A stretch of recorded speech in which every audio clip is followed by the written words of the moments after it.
Assalamualaikum warahmatullahi wabarakatuh.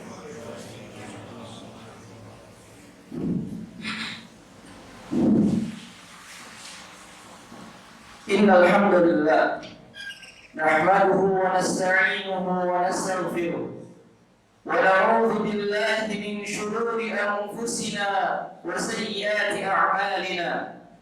Man yahdihillahu fala mudilla lahu ومن يضلل فلا هادي له.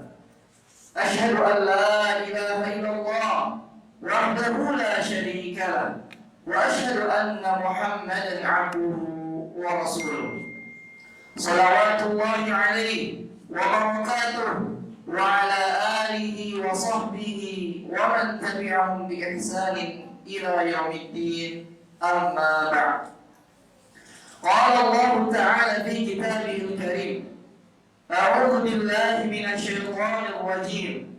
يا أيها الذين آمنوا اتقوا الله حق تقاته ولا تموتن إلا وأنتم مسلمون. وقال تعالى: يا أيها الناس اتقوا ربكم الذي خلقكم من نفس واحدة وخلق منها زوجها وبث منهما رجالا كثيرا ونساء واتقوا الله الذي تساءلون به والأرحام إن الله كان عليكم رقيبا. وقال تعالى: يا أيها الذين آمنوا اتقوا الله وقولوا قولا سديدا يصلح لكم أعمالكم ويغفر لكم ذنوبكم ومن يطع الله ورسوله فقد فاز فوزا عظيما. أما بعد، فإن أصدق الحديث كتاب الله وخير الهدى هدى محمد صلى الله عليه وسلم وشر الأمور محدثاتها فإن كل محدثة بدعة وكل بدعة ضلالة وكل ضلالة في النار، أي كما قال الرسول صلى الله عليه وسلم. Jamaah sidang Jumat yang semoga Allah rahmati. Alhamdulillah, pada tahun ini kita mendapati bulan Ramadan, dan Ramadan telah pergi meninggalkan kita. Dan sekarang kita berada di tengah-tengah bulan Syawal, yang sebentar lagi juga bulan Syawal akan meninggalkan kita. Ingat betul, ketika bulan Ramadan kita banyak sekali melakukan kebaikan, banyak sekali melakukan ibadah, sholat, puasa, membaca Al-Quran, sedekah, zakat, dan amal-amal kebaikan lainnya. Tapi pertanyaannya, sudahkah amalan yang telah kita lakukan itu diterima oleh Allah? Allah Subhanahu wa taala berfirman, "Innama yataqabbalullahu minal muttaqin." Sesungguhnya amalan itu hanya diterima dari orang-orang bertakwa. Sudahkah kita menjadi orang-orang bertakwa? Sudahkah kita menjalankan ibadah, melaksanakan ibadah, salat kita, puasa kita, dan amal ibadah yang lainnya sesuai dengan tuntunan Allah dan Rasulnya? Sudahkah kita melakukan ibadah-ibadah kita ikhlas murni karena Allah Ta'ala atau karena hal lainnya? Jangan sampai amal dari kita menipu kita. Jangan sampai kita nanti akan menyesal di hari akhir. Ketahuilah jamaah sidang Jumat yang semoga Allah rahmati, sesungguhnya syarat di antara syarat yang diterimanya amal ibadah itu ada dua. Yang pertama ikhlas, dan yang kedua muta'atul Rasul, yaitu sesuai dengan tuntunan Rasul sallallahu alaihi wasallam. Maka yang pertama ikhlas. Sudahkah kita sholat ikhlas karena Allah, bukan karena ingin dilihat, bukan karena ingin didengar? Sudahkah kita bersedekah ikhlas karena Allah, bukan karena ingin didengar, bukan karena ingin dilihat? Sudahkah kita melakukan ibadah puasa ikhlas karena Allah, Sudahkah? Sudahkah kita ikhlas melakukan ibadah yang lain karena Allah? Atau kita ingin didengar oleh orang lain, ingin dilihat oleh orang lain? Jemaah, semoga Allah muliakan. Allah Subhanahu wa taala berfirman dalam surah Al-Mulk, "Tabarakalladzi biyadihil mulk wa huwa 'ala kulli syai'in qadir, alladzi khalaqal mauta wal hayata liyabluwakum ayyukum ahsanu 'amala wa huwal 'azizul ghafur." Di dalam surat Al-Mulk ayat 1 dan 2, Maha suci Allah yang berada di tangannya kerajaannya. Wa huwa 'ala kulli syai'in qadir. Dialah Allah yang maha mampu, yang maha kuasa atas segala sesuatu. Allah lah yang telah menciptakan kematian. Allah lah yang telah menciptakan kehidupan. Untuk apa? Liyabluwakum, untuk menguji kalian. Ayyukum ahsanu amala, siapa di antara kalian yang baik amalnya. Wa huwal azizul ghafur, dan dialah Allah yang maha perkasa lagi maha pengampun. Tabi'in, seorang ulama tabi'in bernama Fudail bin Iyad menafsirkan ayat ayyukum ahsanu amala, yaitu dengan akhlasuhu wa aswaduhu, yang paling ikhlas dan yang paling benar amalannya. Jika kita ikhlas dalam beribadah, tapi kita tidak benar dalam bermuamalah dalam beribadah, maka tertolak. Jika kita benar sesuai dengan tuntunan Allah dan Rasulnya dalam beribadah, tapi tanpa ikhlas, maka itu pun sia-sia, itu pun tertolak.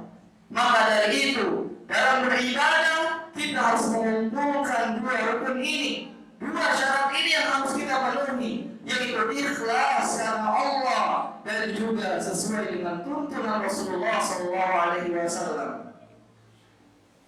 Sudahkah kita dalam beribadah ikhlas karena Allah? Kita lihat, tanyakan pada diri kita, tanyakan pada hati kecil kita, sudahkah kita ikhlas karena Allah? Sudahkah kita datang ke masjid ini dalam rangka ibadah sholat Jumat ikhlas karena Allah, atau karena takut dicemooh oleh orang lain, atau karena ingin dipuji oleh orang lain, biar dikatakan si fulan salih, si fulan taat dalam beribadah? Jangan sampai kita lelah letih dalam beribadah di dunia ini, tetapi di akhirat kelak kita tidak mendapatkan apa-apa. Begitu juga Allah berfirman dalam surah Al-Kahfi, "Qul innama ana basyarun mithlukum yuha ilayya annama ilahukum ilahu wahid." Katakanlah wahai Muhammad, sesungguhnya aku ini adalah manusia seperti kalian. Hanya saja aku ini diwahyukan bahwasanya Allah itu hanyalah satu. Faman kana yarju liqa'a rabbi, barang siapa yang mengharapkan bertemu dengan Rabb-Nya, ingin dibalas pahala oleh Rabb-Nya, falya'mal 'amalan shalihan. Kata Allah, maka lakukanlah amal salih yang sesuai dengan tuntunan Rasulullah SAW, tidak menambahkan atau tidak menguranginya. Wala yusyrik bi'ibadati rabbih ahada, dan janganlah sekali-kali ia menyekutukan Allah. Maka dalam ayat ini kita bisa menyimpulkan dua syarat tadi. Hendaknya kita beramal sesuai dengan tuntunan Rasulullah SAW, wala yusyrik bi'ibadati rabbih ahada, dan dalam beribadah kepada Allah kita tidak boleh menyekutukan Allah. Karena jika kita menyekutukan Allah dalam ibadah, kita bersolat karena ingin didengar oleh orang lain, maka Allah akan melemparkan nanti di hari kelak, di hari kiamat kelak, pahala tersebut Allah sudah minta kepada orang tersebut. Jika kita ingin didengar oleh sahabat kita ketika kita sholat, maka Allah akan perintahkan dia, mintalah kepada si fulan, karena ibadahmu dahulu ingin dipuji oleh si fulan. Maka jemaah, sebelum ajal menjemput kita, sebelum kita nanti menyesal di hari akhir, maka perbaikilah niat kita, ikhlaskan karena Allah Ta'ala, bukan karena ingin didengar, bukan karena ingin dipuji oleh orang lain ataupun yang lain. Sahabat Abu Hurairah radhiyallahu anhu meriwayatkan sebuah hadis, yang hadis ini berisi 3 orang yang melakukan amalan kebaikan. Sami'tu Rasulullah sallallahu alaihi wasallam yaqul, aku mendengar Rasulullah sallallahu alaihi wasallam berkata, inna awwalan nasi yubqa yawmal qiyamah rajulun ustushhida, bahwasanya orang yang pertama kali akan diadili oleh Allah pada hari kiamat kelak adalah rajul, seseorang ustushhida, yang ia itu mati syahid. Fa'utiya bihi, maka Allah pun mendatangkan orang ini, mendatangkan orang yang mati syahid. Kemudian Allah bertanya kepadanya, fa'arrafaha ni'amahu fa'arrafaha, Allah membeberkan semua nikmat yang telah Allah berikan kepadanya. Fa'arrafaha, ia pun mengakuinya. Iya, betul, aku dahulu seperti dan seperti ini. Kemudian Allah bertanya kepadanya, mada amilta fiha, apa yang telah kau lakukan dengan nikmat-nikmat yang telah aku berikan? Maka seseorang tersebut yang didatangkan oleh Allah, ia berkata, qataltu fi sabilillah, aku gunakan nikmat-nikmat tersebut untuk berjihad di jalan Allah, hatta syuhidtu, sehingga aku mati syahid. Apa jawaban Allah? Kenapa? Engkau dusta. Engkau melakukan jihad tersebut agar engkau disebut engkau adalah pemberani, engkau adalah pahlawan.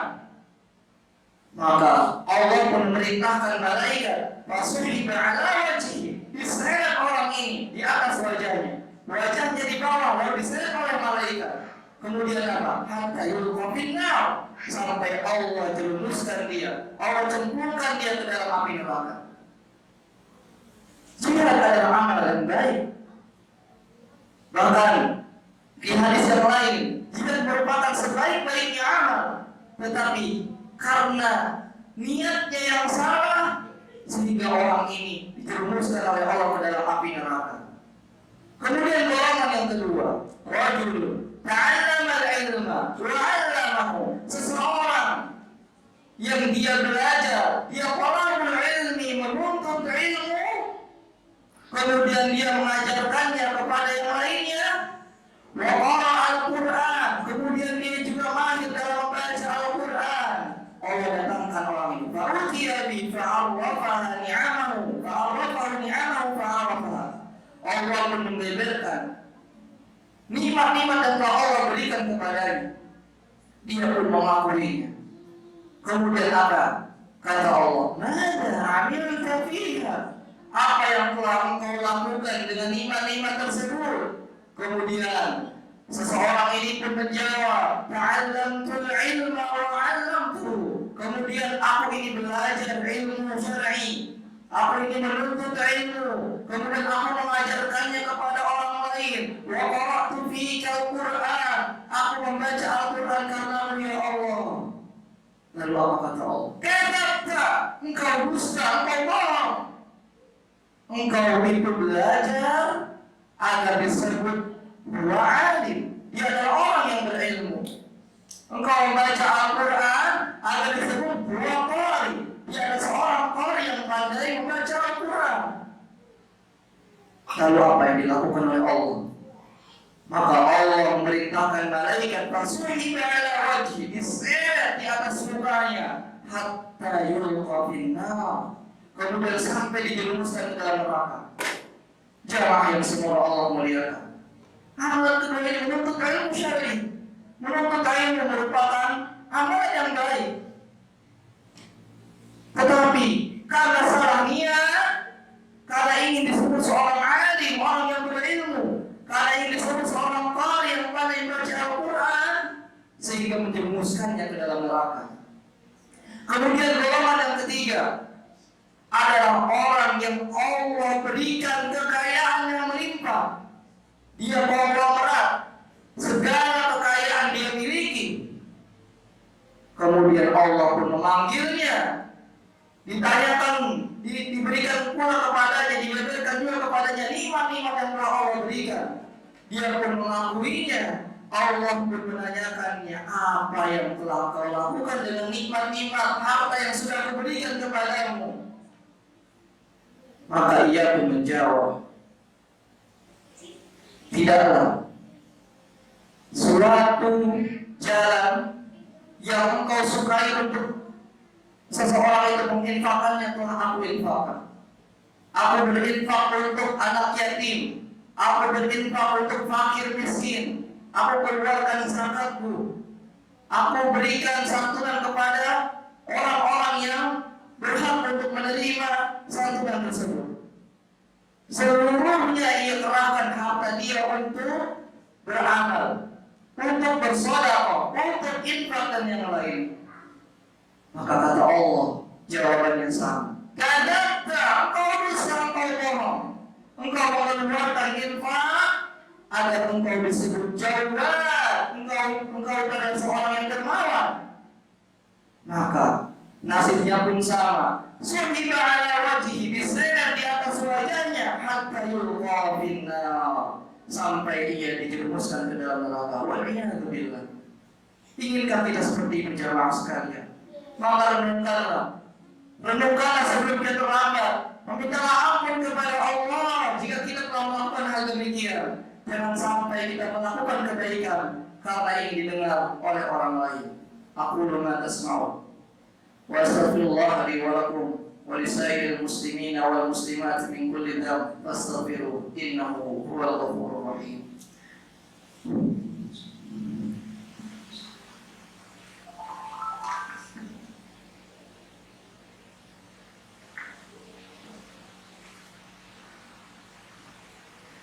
Alhamdulillah Rabbil Alamin.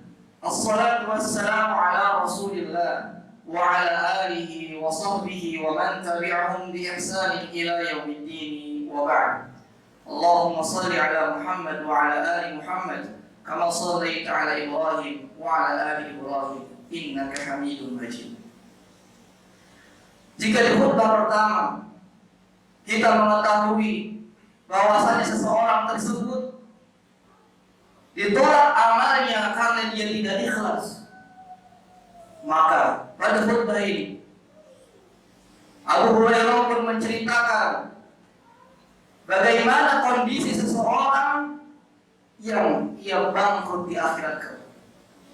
Abu Hurairah menceritakan dan mengisahkan sabda Nabi sallallahu alaihi wasallam.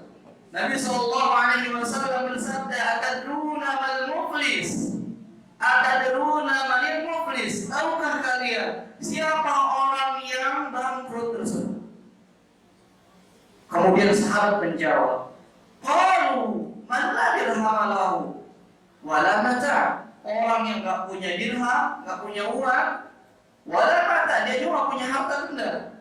Kemudian Rasulullah sallallahu alaihi wasallam menjawab, al-muflisu fina, orang yang bangkrut pada umatku kelak, ya'ti yaumal qiyamah bi salatin wa siyamin wa zakatin. Dia datang pada hari kiamat dengan membawa pahala salat. Artinya salatnya sudah diterima oleh Allah. Wa siyamin, puasanya sudah diterima oleh Allah. Wa zakatin, dan juga zakatnya diterima oleh Allah. وقد شتم هذا وقذف هذا وأخذ مال هذا وسفك دم هذا. Kata Allah, dahulu si fulan tersebut telah melakukan kesalahan. Syaitan hada, dia telah menghina Allah. Wa qadama hada, dia sudah menuduh orang lain tanpa bukti. Wa akhadha mala hada, dia telah merampas harta orang. Wa safaka damaha, dia telah membunuh orang. wa daraba hada, dia telah memukul seseorang, fayuqta min hasanatihi wa hada min hasanatihi, maka diambil oleh Allah kebaikan-kebaikan tersebut, kemudian Allah berikan kebaikan-kebaikan dari pahala salat, pahala puasa, pahala zakat yang sudah dia lakukan untuk orang yang dizalimi. Fa'in faniyat hasanatuh, jika kebaikan-kebaikannya sudah habis, apa yang akan Allah lakukan? Allah akan ambil dosa-dosa yang orang yang dizalimi tersebut, kemudian turiha alaihim, kemudian Allah berikan kepada orang yang menzalimi tersebut, hatta turiha finnar, sampai dia dilemparkan oleh Allah ke dalam neraka. Jamaah yang semoga Allah muliakan, jangan sampai kita taat kepada Allah sesuai ibadah kita dengan tuntunan Rasulullah, tetapi lisan kita mudah untuk mencela. Jangan sampai tangan kita mudah untuk menzalimi orang lain. Jangan sampai kita pun merampas harta orang lain, karena nanti di akhir kelak orang yang semacam ini akan menjadi orang yang merugi, orang yang bangkrut. Semoga Allah menerima amal-amal ibadah yang telah kita lakukan. Semoga Allah tidak menjadikan kita orang-orang yang zalim. Kita berdoa kepada Allah, Allahumma salli ala Muhammad wa ala ali Muhammad kama shallaita ala Ibrahim wa ala ali Ibrahim innaka Hamidum Majid, wa barik ala Muhammad wa ala ali Muhammad kama barakta ala Ibrahim wa ala ali Ibrahim innaka Hamidum Majid. Allahumma ighfir lil muslimina wal muslimat wal mu'minina wal mu'minat al ahya'i minhum wal amwat innaka sami'un qaribun mujibud da'wati ya qadiyal hajat. ربنا تقبل منا إنك أنت السميع العليم ربنا تقبل منا إنك أنت السميع العليم ربنا هب لنا من أزواجنا وذرياتنا قرة أعين واجعلنا للمتقين إماما ربنا آتنا من لدنك رحمة وهيئ لنا من أمرنا رشدا ربنا آتنا في الدنيا حسنة وفي الآخرة حسنة وقنا عذاب النار وصلى الله على نبينا محمد وعلى آله وصحبه وسلم وآخر دعوانا الحمد لله رب العالمين.